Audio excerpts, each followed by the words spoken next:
आनंद शैव टाटा जगत पालन नाना हांडिका गुटिका भाई भाई श्री चैतन्य नमो नमः।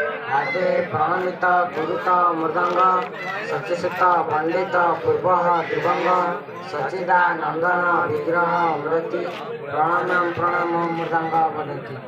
गुरु ब्रह्मा गुरु विष्णु गुरुदेव महेश्वर गुरु साक्षात् परम ब्रह्म तस्मै श्री गुरवे नमः।